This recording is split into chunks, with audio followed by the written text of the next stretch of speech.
Zdaj mi je prišel na pamet, ko si omenila, ne, da gledaš, če slučajno kdo omeni nekakšen tak termin, ne, kot je hikikomori. A si, kaj meniš, verjetno si gledala, ne, tale Welcome to the NHK? Ja. Oh my god, kako tega sem tudi analizirala. Daj povej, no, tako kaj več o tem animeju, kam jaz se zdi tako fenomenalen, no. Ja, pa šokaj se gre za enega glavnega junaka, ki je hikikomori, ne. Zdaj jaz, nekdaj sem to gledala, nekaj let nazaj se ne spomnim detajlov. To je staro. Ja, tudi staro je, ne. V bistvu prikazuje njegovo življenje, kako je zabrt v tisti sobi, se smeti nabirajo, malo posluša glasbo, gleda televizijo, itak denar mu kupni, nima dosti denarja, mislim, da mu starši pošiljajo, če se prav spomnim. Tako običajno je pri hikikomorijih, ne? Starši to, ja, nit imajo še izraz, ne? Not employed, uneducated. Nit pa hikikomorije so pomenka skoraj?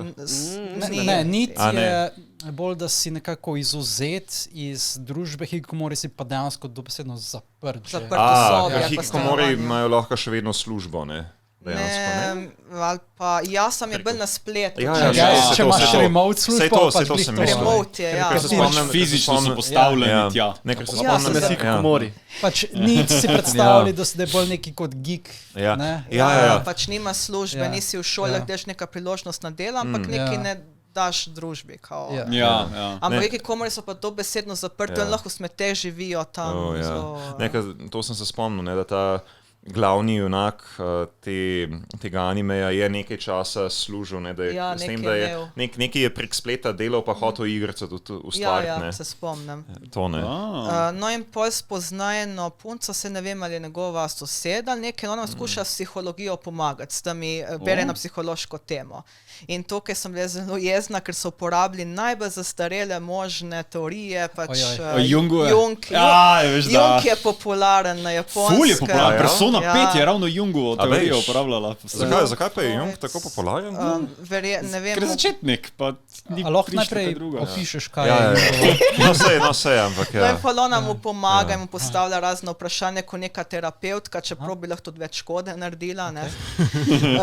Ker če se igramo psihologe, kakor da se igramo zdravnike, pa kar nekaj operiramo. Ja, bolj ali manj. Ker njen cilj je bil, da ga reši. Reši. In na koncu pač on, vem, da dobi neko službo in dejansko se reši tega. In mislim, da gre v neko podjetje, ker usmerja promet, če se prav spomnim. So taka priložnostna dela in se pač reši iz tega.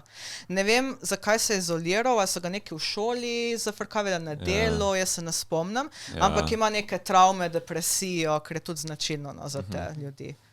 Ful je fajn zaradi tega, ker vmes se še dotakne tako teh kultov, pa kulti. Multilevel marketing. Pa neka pesem, eden sosed posluša neko anime pesem. Puri, puding. Točno, mu gre na živce in mislim, da je tu razlog, da on gre ven dejansko, da reče, da ne zaenkrat, pač utihne s to pesmijo, ki se mu bo zmešalo, ne.